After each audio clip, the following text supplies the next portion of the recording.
Karthik Deepa serial மே 2 இன்னைக்கான எபிசோடுக்கான review தாங்க இந்த வீடியோவில் நம்ம இன்றைக்கி பார்க்க போகிறோம். எபிசோடை ஸ்டார்ட் பண்ணுறதுக்கு முன்னாடி இந்த வீடியோவை மறக்காமல் லைக் பண்ணிக்கோங்க. உங்களுடைய ஒவ்வொரு லைக்ஸும் அடுத்த வீடியோ போடுறதுக்கு எங்களுக்கு கொஞ்சம் இன்ட்ரெஸ்டிங்காகவும் மோட்டிவேஷனாகவும் இருக்கும்.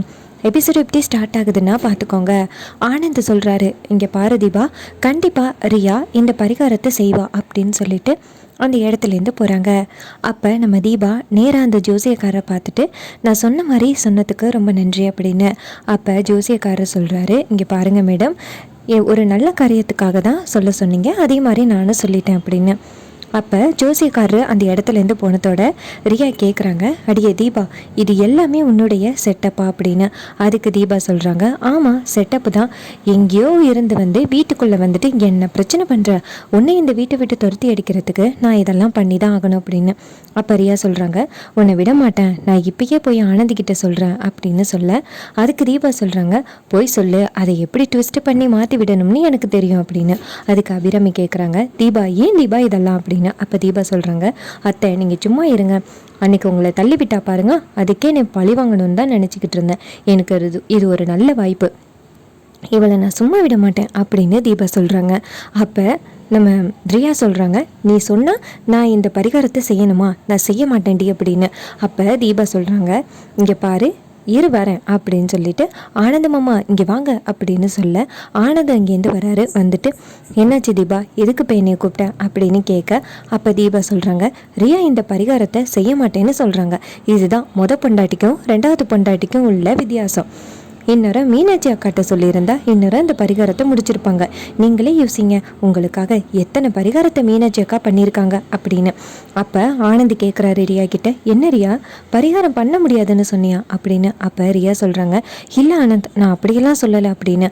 அப்போ ஆனந்த் சொல்கிறாரு, இங்கே பாரு தீபா, கண்டிப்பாக ரியா இந்த பரிகாரத்தை செய்வா அப்படின்னு. அப்போ நம்ம ரியா வந்துட்டு ஆனந்தை தனியாக கூட்டிகிட்டு போகிறாங்க. அப்போ ரியா சொல்கிறாங்க, இங்கே பாருங்க ஆனந்த், இது எல்லாமே தீபாவோட செட்டப்பு, நீங்கள் தெரியாமல் பேசுறீங்க அப்படின்னு. அப்போ ஆனந்த் சொல்கிறாரு, இங்கே பாரு, மீனாட்சியா இருந்தால் நல்லது கெட்டதெல்லாம் யோசிக்கவே மாட்டான், எனக்காக மீனாட்சி பரிகாரத்தை பண்ணுவா, ஆனால் நீ பண்ணவா வேணாமான்னு யோசிக்கிறியல்ல அப்படின்னு. அப்போ ரியா யோசிக்கிறாங்க, அடே ஆனந்த், உன்னை கல்யாணம் பண்ணது உன் சொத்துக்காக தான், உனக்காக இல்லைடா அப்படின்னு. அப்போ ஆனந்த் ரியாவை கூட்டிக்கிட்டு இங்கே வா அப்படின்ட்டு நேராக தீபா கிட்டே போய், தீபா ரியா கண்டிப்பாக இந்த பரிகாரத்தை பண்ணுவா அப்படின்னு சொல்கிறாங்க. அப்போ நம்ம தீபா சொல்கிறாங்க, சரி ஓகே அப்படின்னு. அப்போ ஆனந்த் சொல்கிறாரு, இங்கே பாரு ரியா, பரிகாரம் பண்ணுறியல்ல அப்படின்னு. அப்போ ரியாவும் சரி அப்படிங்கிறாங்க. அப்போ தீபா சொல்கிறாங்க, இங்கே பாருங்கள், ஒரு வேளை இவங்களை கோயிலுக்கு கூட்டிகிட்டு போகும் பொழுது பரிகாரத்தை பண்ண முடியாதுன்னு சொல்லிட்டாங்கன்னா என்ன பண்ணுறது அப்படின்னு. அப்போ ஆனந்த் சொல்கிறாரு, இங்கே பாரு, ஒரு வேளை ரியா பரிகாரம் பண்ணலைன்னா இவளை விட மீனாட்சி நல்லவன்னு நான் ஒத்துக்கிறேன் அப்படின்னு. இதை கேட்டுட்டு தீபாவும் சூப்பர் அப்படின்னு சொல்கிறாங்க. ஆனந்த் அந்த இடத்துலேருந்து போனதோட ஐஸ்வர்யா ரியா கிட்ட சொல்கிறாங்க, எப்படியும் இவ தனியாக தான் கோயிலுக்கு வருவா, கோயிலுக்கு வந்ததோட நம்ம ஏமாற்றி பரிகாரம் பண்ணாமல் ஸ்டாப் பண்ணிடுவோம் அப்படின்னு. இதை கேட்டுட்டு அந்த ரியாவும் சரி அப்படின்னு சொல்கிறாங்க. அதுக்கப்புறமா நம்ம தீபா நேராக மைதிலி கிட்ட சொல்கிறாங்க, வாங்க நீ அப்படின்னு சொல்லிட்டு போகிறாங்க. அப்போ நம்ம அபிராமி கேட்குறாங்க, தீபா இதெல்லாம் எதுக்குடா அப்படின்னு. அதுக்கு தீபா சொல்கிறாங்க, அத்தை இவளையெல்லாம் இப்படி வெளுத்து கட்டினா தான் சரிப்பட்டு வருவா அப்படின்னு. அபிராமியும் என்னமோ பண்ணுங்க அப்படின்னு சொல்லிட்டு போகிறாங்க.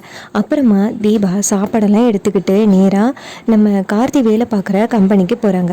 அங்கே ஆட்டோவை நிப்பாட்டி ஆட்டோவுக்கு 200 ரூபாய் காசு கொடுத்துட்டு நேராக கம்பெனிக்குள்ளே வராங்க. அப்போ செக்யூரிட்டி டக்குன்னு, நில்லுமா, யாரு நீ, என்ன நீ பாட்டுக்கும் போயிட்டுருக்க அப்படின்னு கேட்க, அப்போ தீபா சொல்கிறாங்க, சார் எங்கள் கார்த்தின்னு ஒருத்தர் வேலை பார்க்குறாருல்ல, அவருக்கு சாப்பாடு கொண்டு வந்திருக்கேன் அப்படின்னு. அப்போ செக்யூரிட்டி கேட்குறாரு, ஆனந்தோட தம்பி தானே கார்த்தி, அவர் இந்த கம்பெனியோட முதலாளியாச்சே, அவருடைய ஒய்ஃபானி பார்த்தா அப்படி தெரியவே இல்லையே, சாதாரண புடவை கட்டியிருக்க, உன்னை பார்த்தா கார்த்தி தம்பியோட ஒய்ஃப் மாதிரியே தெரியலையே, இங்கே பாரு பொய் சொல்லாமல் இந்த இடத்த விட்டு கிளம்பு அப்படின்னு. அப்போ தீபா சொல்கிறாங்க, நான் தான் கார்த்திக் சாரோட ஒய்ஃப், என்னை உள்ளார விடுங்க அப்படின்னு. ஆனால் செக்யூரிட்டி உள்ளார விட முடியாது அப்படின்னு தீபா கிட்ட வாக்குவாதம் பண்ணிக்கிட்டு இருக்காரு. அப்போ அந்த பக்கமாக அருண் ஃபோன் பேசிட்டு வரும் பொழுது தீபாவை பார்த்துட்டு அருண் நேராக வந்துட்டு, இங்கே பாருங்கள் இங்கே என்ன நடக்குது அப்படின்னு கேட்க, அப்போ தீபா சொல்கிறாங்க, அருண் இது மாதிரி அண்ணனுக்கு சாப்பாடு கொண்டு வந்தேன், இவர் உள்ளார விட மாட்டேங்கிறாரு அப்படின்னு. அப்போ செக்யூரிட்டி சொல்கிறாரு, யாருன்னே தெரியல, கார்த்தி தம்பியோட ஒய்ஃப் அப்படின்னு சொல்லிட்டு உள்ளார போகணும்னு அடம்பிடிக்கிறாங்க அப்படின்னு. அப்போ அருண் சொல்கிறாரு, யோ இவங்க தான் கார்த்தியோட ஒய்ஃபு, உள்ளார விடு அப்படின்னு. அப்போ செக்யூரிட்டி நேராக தீபாவை பார்த்து, நீங்களா மேடம் மன்னிச்சிருங்க, சாதாரண உடையில் பார்த்ததோட என்னால் நம்ப முடியலை அப்படின்னு. அப்போ தீபா சொல்கிறாங்க, ஏங்க சாதாரண உடையில் இருக்கிறது குத்தமா அப்படின்னு. அப்போ செக்யூரிட்டி மன்னிப்பு கேட்குறாரு. அப்போ அருண் தீபாவை கூட்டிக்கிட்டு நேராக கம்பெனிக்குள்ளே போகிறாங்க. அங்கே போயிட்டு அங்கே கார்த்தி ஒர்க் பண்ணுறான் அப்படின்னு சொன்னதோட தீபாவும் சரின்னு நேராக கம்பெனிக்குள்ளே வராங்க. கார்த்தியை பார்க்குறாங்க, கார்த்தி ஒர்க் பண்ணிகிட்டு இருக்கிறது. அப்போ கார்த்தி பெரிய பெரிய கம்பெனியில் ஒர்க் பண்ணிவிட்டு இந்த இடத்துல ஒர்க் பண்ணும் பொழுது நம்ம தீபாவுக்கும் ரொம்பவே சங்கடமாக இருக்குது. கோட் சூட் போட்டுட்டு வேலை பார்க்குற கார்த்தி இன்றைக்கி ஒரு சாதாரண தொழிலாளியாக வேலை பார்க்குறது நம்ம தீபாவுக்கு கொஞ்சம் சங்கடமாக இருக்குது. மதியான ஷிஃப்ட் முடிஞ்சதோட நம்ம கார்த்தி திரும்பி பார்க்குறாரு. பார்த்தா தீபா நிற்கிறத பார்த்துட்டு, இங்கே என்ன பண்ணுறீங்க அப்படின்னு கேட்க, அப்போ தீபா சொல்கிறாங்க, சார் உங்களுக்கு சாப்பாடு கொண்டு வந்தேன் அப்படின்னு. அப்போ கார்த்தி கேட்குறாரு, எப்போ வந்தீங்க அப்படின்னு. அப்போ தீபா சொல்கிறாங்க, நான் வந்து ஒரு மணி நேரம் இருக்கும் சார் அப்படின்னு. அப்போ தீபா கார்த்தியோட கையை பார்க்குறாங்க. கார்த்தியோட கையில் வெட்டுக்காயம் இருக்கிறத பார்த்துட்டு தீபா ஷாக் ஆகி, என்ன சார் கையில் வெட்டுக்காயம் இருக்குது அப்படின்னு கேட்க, அப்போ கார்த்தி சொல்கிறாரு, சும்மா சின்ன இன்ஜுரி தான், சரி வாங்க அப்படின்னு சொல்லிட்டு 2 பேருமே போயிட்டு சாப்பிட உட்காடுறாங்க. அப்போ அங்கே உள்ளவங்க எல்லாருமே நம்ம தீபாவை பார்க்குறாங்க. தீபா கார்த்திக்கே பார்த்து பரிமாறுறாங்க. அப்போ பக்கத்தில் உள்ளவங்கெல்லாம் கார்த்தி ரொம்ப கொடுத்து வச்சவர் அப்படின்னு சொல்கிறாங்க. நம்ம கார்த்தி தீபாட்ட கேட்குறாரு, நீங்களும் சாப்பிட்டீங்களா அப்படின்னு. அப்போ தீபா சொல்கிறாங்க, சார் வீட்டில் நிறைய சாப்பாடு இருக்குது, நான் வீட்டில் போய் சாப்பிட்டுக்கிறேன், நீங்கள் சாப்பிடுங்க அப்படின்னு. தீபா கார்த்திக்கே பார்த்து சாப்பாடு வைக்கிறாங்க. அப்புறம் சாப்பிட்டு முடிச்சதோட அங்கே உள்ள தொழிலாளிங்க நேராக கார்த்திக்கிட்ட வந்து, கார்த்திக் சார் இது உங்களுடைய ஒய்ஃபா, நீங்கள் 2 பேரும் மேட் ஃபார் ஈச் அதர், அந்த பொண்ணு உங்களை ரொம்ப சூப்பராக பார்த்துக்கிட்டாங்க அப்படின்னு. அப்போ கார்த்தியும் தேங்க்ஸுங்க அப்படின்னு சொல்கிறாங்க. அப்புறமா தீபா கார்த்திக்கிட்ட சரி போயிட்டு வர சார் அப்படின்னு சொல்லிட்டு வீட்டுக்கு போகிறாங்க. அப்புறம் ஈவினிங் ஆகுது. ஈவினிங் ஆனதோட தீபா ரியாவை கூட்டிக்கிட்டு நேராக கோயிலுக்கு வராங்க. அப்போ ஐஸ்வர்யா ரியா கிட்டே சொல்கிறாங்க, இங்கே பாரு, அதான் ஆனந்த் இல்லை இந்த பரிகாரத்தை செய்ய முடியாது அப்படின்னு தட்டி கழிச்சிரு அப்படின்னு. உடனே ரியாவும் சரி அப்படின்னு சொல்கிறாங்க. அந்த நேரம் தீபாவும் பூசாரியும் வராங்க. அப்போ நம்ம ரியா சொல்கிறாங்க, இங்கே பாரு, நீ சொன்னால் நான் பரிகாரம் செய்யணுமா, கண்டிப்பாக இந்த பரிகாரத்தை நான் செய்ய மாட்டேன், உன்னால் முடிஞ்சதை பார்த்துக்க அப்படின்னு. அப்போ தீபா சொல்கிறாங்க, நீ இப்படி சொல்லுவேன்னு எனக்கு தெரியும், அதனால தான் நான் ஆல்ரெடி ஒரு பிளான் பண்ணி வச்சுருக்கேன் அப்படின்னு. அப்போ ரியா கேட்குறாங்க, இங்கே பாரு, இங்கே ஆனந்த் இருந்தால் தானே நம்ப போகிறாரு அப்படின்னு. அப்போ நம்ம தீபா திரும்பி பார்த்து, அந்தோ வராரு பாரு ஆனந்த் அப்படின்னு சொல்ல மைதிலி ஆனந்தை கூட்டிகிட்டு வராங்க. ஆனந்த் வந்ததோட தீபாட்ட கேட்குறாரு, என்ன எதுக்கு வர சொன்னீங்க அப்படின்னு.